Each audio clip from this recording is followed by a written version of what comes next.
Olá pessoal, eu sou a Hidra, bem-vindos a mais um Conte Aqui. Se você não é inscrito no canal, já se inscreve, deixa seu like, faça um comentário, ajuda nosso canal a crescer aí. E hoje a gente vai aqui contar histórias aqui, acho que tá meio sortida aqui as histórias, vamos ver aqui. E você que quer mandar as histórias aqui pra gente, né, manda aí no e-mail conte sua história 17@gmail.com e fica na descrição do vídeo, tá, gente? E aí envia aqui pra gente aqui que eu conto aqui pra você. Se você gosta desse conteúdo, né? Bora pra primeira história de hoje. Minha sogra é um demônio. Ai, gente. Eu ri do título, né? Não sei nem como que é a história que eu não vi ainda. Vamos lá. Quando Pedro me disse que a mãe dele estava com dificuldades financeiras e precisava vir morar com a gente, eu aceitei. Gente, eu tô lendo aqui, ó, mas ela não me fala, ela ou ele aqui não me fala se um dos nomes estão trocados ou não. Então, quando vocês mandarem um e-mail, vocês sempre falam, tá, gente, se tá trocado o e-mail ou não, porque eu vou ler do jeito que vocês escreverem, tá? E aí a gente não se responsabiliza se vocês colocarem nomes verdadeiros. Então, bora lá. Achei que era uma coisa certa a fazer, afinal, era a mãe dele. Sempre tentei ser compreensiva e acolhedora, mas mal eu sabia que estava abrindo a porta para o inferno. Logo que ela chegou, começou a criticar tudo na minha casa. Dizia que a decoração era feia, que eu não sabia cozinhar direito. E até que eu tratava o Pedro mal. Imagine você, eu sempre fiz tudo por ele e ela plantando essas ideias na cabeça dele. Era como se ela quisesse me desmoralizar. Depois começou a mexer nas minhas coisas. Uma vez encontrei minhas roupas íntimas espalhadas pela cama. Ela disse que estava organizando, entre aspas, escrito aqui. Mas sei bem que era para me humilhar.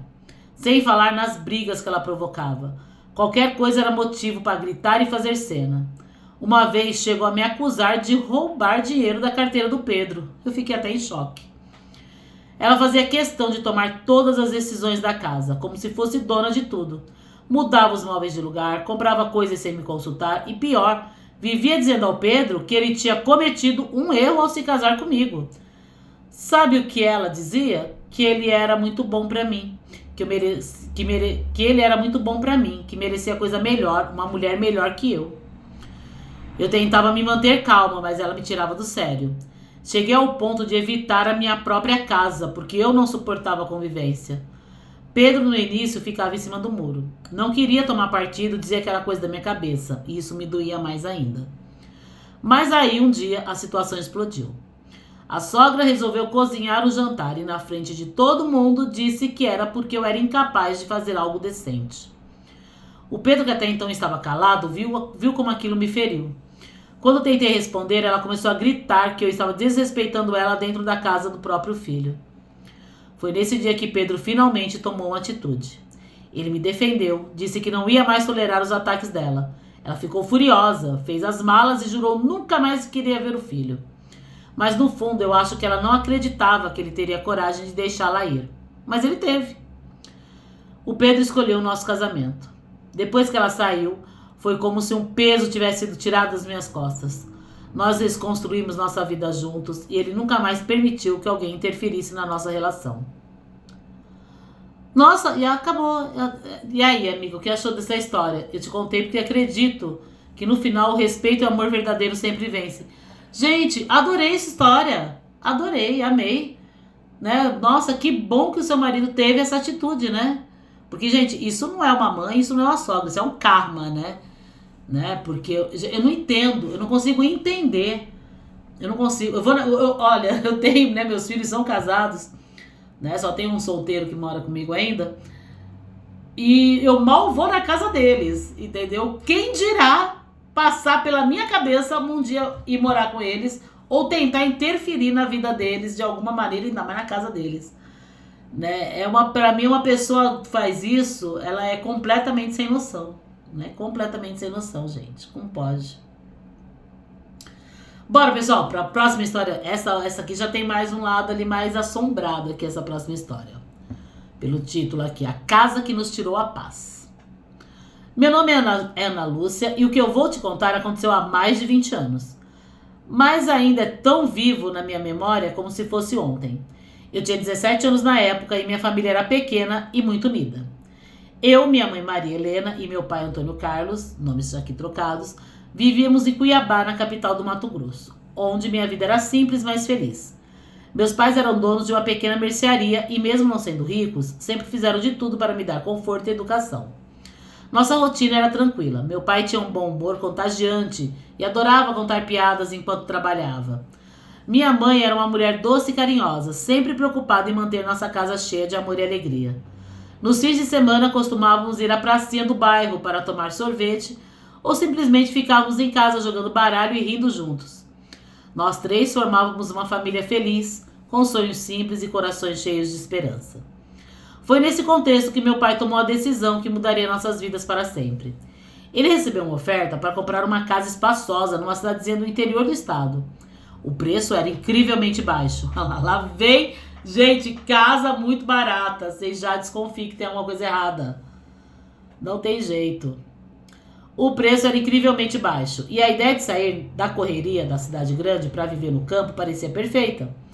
Meu pai sempre sonhou morar em um lugar tranquilo e minha mãe, embora relutante no início, acabou concordando. Pensamos que seria bom para todos nós. Eu, sendo jovem e curiosa, fiquei animada com a ideia de mudar de ares. Quando chegamos à casa, lembro que eu senti uma sensação estranha, mas ignorei. Era uma construção antiga, imponente, mas mal cuidada. Ficava no fim de uma estrada de terra rodeada por árvores altas que pareciam sussurrar quando o vento passava. Os moradores locais evitavam falar muito sobre o lugar, mas comentavam que a casa havia sido desocupada há muitos anos. Alguns diziam que era por causa de problemas estruturais, outros, de maneira mais velada, mencionavam coisas estranhas. Os primeiros dias foram normais. Começamos a limpar a casa, organizando nossos pertences e tentando transformá-la em um lar. Mas não demorou para as coisas estranhas começarem a acontecer. Tudo começou com pequenos barulhos à noite. Passos no corredor, quando todos estavam na sala. Portas que se fechavam sozinhas. Objetos que nós tínhamos certeza de ter colocado no lugar, mas que apareciam em outro. Minha mãe, sempre prática, dizia que eram coisas da nossa cabeça. Meu pai tentava rir e dizia que era o vento. Mas à medida que o tempo passava, os acontecimentos se tornavam mais assustadores. Uma noite, acordei com um som de sussurros vindo do meu quarto. Acendi a luz, mas não havia nada. Meu coração batia tão rápido que eu mal conseguia respirar. O mesmo aconteceu com a minha mãe em outra noite. Ela ouviu uma voz chamando seu nome, mas quando foi verificar, ninguém estava lá. Com o passar dos meses, a atmosfera da casa ficou insuportável. Todos nós ficávamos doentes o tempo todo. Primeiro era resfriado, depois febre que não passava. Depois minha mãe desenvolveu uma tosse horrível que os médicos não conseguiam explicar. Meu pai, antes tão cheio de vida, estava sempre exausto, irritado, como se carregasse um peso invisível. Eu também comecei a mudar. Meu sono era sempre perturbado por pesadelos terríveis.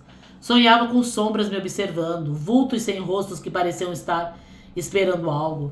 Passei a ter medo de ficar sozinha, mesmo durante o dia. Até as coisas mais simples, como ir na cozinha, se tornaram um tormento. Era como se houvesse uma presença constante, algo que nunca nos deixava em paz. Meu pai tentou pedir ajuda a um padre local, que veio abençoar a casa. Mas depois da bênção, tudo piorou. Naquela noite, todas as portas da casa bateram ao mesmo tempo e ouvimos um som horrível, como um grito vindo de dentro das paredes. Foi a primeira vez que vi meu pai, um homem tão forte, chorar de medo. As brigas entre nós também aumentavam. Nós que antes nunca levantava sequer a voz um para o outro, passamos a discutir por qualquer coisa. A casa parecia se alimentar do nosso sofrimento. A gota d'água veio quando encontrei minha mãe chorando na cozinha. Ela disse que não aguentava mais, que sentia como se aquela casa estivesse sugando suas forças. Meu pai finalmente decidiu que era hora de ir embora, mesmo que significasse perder tudo que investimos naquele lugar. Vendemos a casa por um preço simbólico, apenas para nos livrarmos dela. Depois que saímos, as coisas começaram a melhorar lentamente, mas nunca fomos mais os mesmos. Minha mãe continuou tendo problemas de saúde e meu pai nunca mais voltou a ser o homem alegre de antes. Quanto a mim, ainda carrego os traumas daquela experiência. Hoje, como uma mulher feita, tento seguir minha vida normalmente, mas jamais esquecerei o que vivi naquela casa. Ela não era apenas assombrada. Era como se o mal estivesse impregnado nas suas paredes. E eu sei que do fundo do meu coração que algumas coisas simplesmente não podem ser explicadas. Obrigada por ler minha história, e a cada palavra que escrevi era como se eu estivesse revivendo tudo de novo. Mas agora até me sinto aliviada e posso dizer até feliz por partilhar com você minha história. Sucesso no canal. Muito obrigada por você ter compartilhado sua história com a gente, ter enviado aqui pra mim.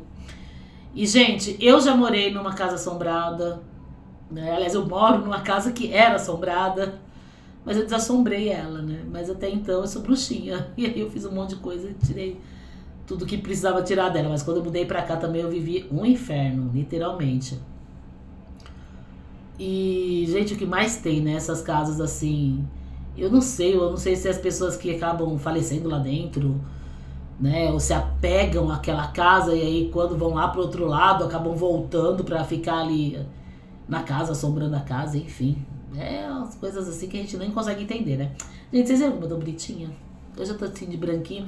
Vocês sempre vão me ver com roupas assim mais esotéricas. Vocês verem que até o fundo aqui, né, da minha sala, tá? Isso aqui na realidade não é nem minha sala, é meu escritório. Tem aquela mandala ali gigantesca atrás. Mas é porque eu sou bruxa, sou taróloga. E é aqui que eu atendo, né? Aqui que eu faço meus atendimentos. Ó, tem gnominhos ali atrás. Ah, tem minha mesa ali, não sei se vocês conseguem ver, viram? Né? Então é por isso. Ai, hoje que tá calor, eu falei, pôr um lencinho aqui pra combinar com a minha cafta branca. E é isso. Pessoal, tá gostando das histórias? Se inscreve, comenta, deixa o like e compartilha aí com o pessoal que vocês sabem que gostam de ouvir histórias. Né? Bora ajudar o canal aqui a crescer, gente. Próxima história de hoje. Aquele apartamento era um inferno. Meu nome é Clara e o que eu vou contar aconteceu na época, há cerca de 15 anos. Ó, gente, mais uma vez aqui ela não fala, tá? Se os nomes estão trocados ou não. Ai, nossa, quase que eu derrubo aqui tudo. E como eu sempre falo, gente, é sempre bom vocês, quando enviar o e-mail, tá, com as histórias, vocês colocam, tá, em cima, logo no comecinho, né, se os nomes estão trocados ou não, porque eu vou ler exatamente como vocês escreveram. E se por acaso for o nome real, né, a gente não se responsabiliza por vocês estarem colocando, né, o nome real aí, tá, nas histórias. Meu nome é Clara e o que eu vou contar aconteceu há cerca de 15 anos, quando eu e meu marido Marcelo resolvemos alugar um apartamento no centro de São Paulo. Eu moro em São Paulo, capital.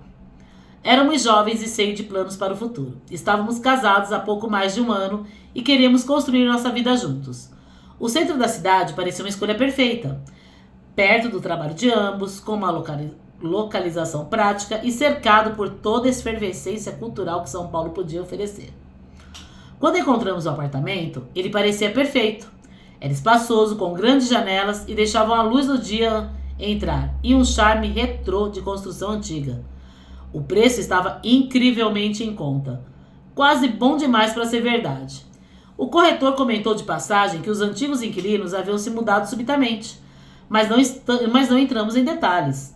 Naquela euforia de começar uma nova fase, não nos preocupamos, né, com isso. Logo na primeira semana, percebemos algo estranho. O apartamento era incrivelmente gelado. Mesmo nos dias quentes de verão paulistano, quando o sol escaldante tomava a cidade um forno, dentro do apartamento o ar era frio como se tivesse inverno. Pensamos que era por causa da construção antiga ou da posição do edifício, e simplesmente passamos a usar mantas e meias em pleno verão. Nossa, então era muito frio, gente. Porque, olha, aqui a gente tá no verão, né? Aqui em São Paulo, gente, aqui é quente. É muito quente. Né? Então, assim, chega a ser inimaginável você colocar uma coberta, uma meia no pé nessa época aqui do ano, né? Ao contrário, a gente vive aqui com ventilador aqui ligado 24 horas para conseguir sobreviver. Pensamos que era por causa da construção. Ah, tá aqui. Era incômodo, mas parecia algo que podíamos lidar. Então vieram os vultos. Tudo começou de forma sutil, com pequenas sombras passando pelo canto do olho. Primeiro eu pensei que estava imaginando coisas. Marcelo também comentou uma ou duas vezes que teve a impressão de ver algo. Mas a gente ria disso, tentando descontrair. No entanto, as aparições se tornaram mais frequentes. Um dia, enquanto eu lavava a louça, senti nitidamente algo passar atrás de mim. Quando me virei, não havia nada. Marcelo começou a ficar sozinho. Marcelo começou a evitar ficar sozinho no apartamento. E até nosso gato, Simba, parecia inquieto, olhando fixamente para os cantos vazios e miando de forma estranha. Gato sente. Gato, cachorro, animal, parece que eles veem, né? Dizem, né, que eles veem. Nossos sonhos também mudaram. Ambos passamos a ter pesadelos recorrentes, mas não daqueles que desaparecem ao acordar. Eram sonhos que nos deixavam angustiados por dias. Marcelo sonhava com uma figura alta e escura que ficava parada ao lado da cama, apenas observando. Eu sonhava com corredores sem fim e uma sensação de estar sendo seguida.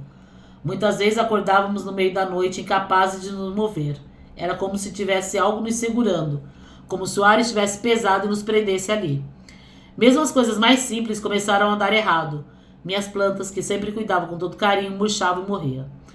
Uma após a outra. Tentei trocá-las de lugar, dar mais atenção, mas nada adiantava. Até as espécies mais resistentes pareciam sucumbir à atmosfera do apartamento. O pior aconteceu com Simba. Nosso gato, que sempre foi saudável e ativo, de repente adoeceu. Parou de comer, passou a ficar escondido e em menos de um mês faleceu.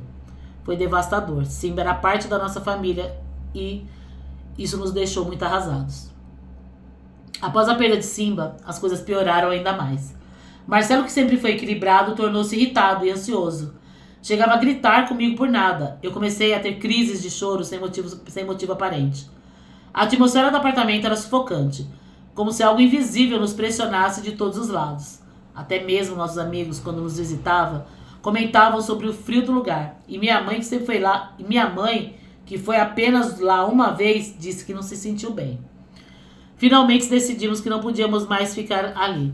Apesar de termos assinado um contrato de aluguel com uma multa pesada por quebra antecipada, nós preferimos arcar com prejuízo e sair daquele lugar. A sensação de alívio quando saímos foi imensa. Conseguimos um outro apartamento, dessa vez num prédio mais moderno, e nunca mais tivemos problemas. Ainda assim, os efeitos daquela experiência nos acompanham por muito tempo. Até um vento que entrava pela janela do nosso novo apartamento, eu já me assustava. Marcelo precisou passar com psicóloga para melhorar as crises de ansiedade. Enfim, hoje olhando para trás, fico pensando no que poderia haver naquele apartamento. Algumas coisas não têm explicação e talvez seja melhor assim. Às vezes o barato pode ser muito caro, especialmente quando se trata de algo que vai além da nossa compreensão. Essa foi a lição que aprendemos. Não se preocupe em falar nossos nomes, pois são fictícios. E obrigado por ler nosso relato. Ela falou aqui embaixo, né? Na última frase ela colocou que os nomes eram fictícios. Eu tinha até comentado lá no começo. Gente, quando for assim, coloca lá em cima, tá? Que facilita aqui minha vida. Pessoal, esse foi o vídeo de hoje. Espero que vocês tenham gostado. E até os próximos vídeos. Gratidão a todos. Envie suas histórias para o e-mail. Nossa, deu um branco, gente. Nossa, gente velha dá um branco de vez em quando. Deu um branco, sério. Gente, que horror. Enfim, é isso. Vai estar na descrição do vídeo, gente. Ai, lembrei. Nossa, conte sua história. 17@gmail.com. Gente, isso é a idade chegando. Tô velha. Isso é a idade chegando. Mas vai estar na descrição do vídeo o e-mail direitinho pra vocês enviarem suas histórias pra gente, tá ok? Até a próxima.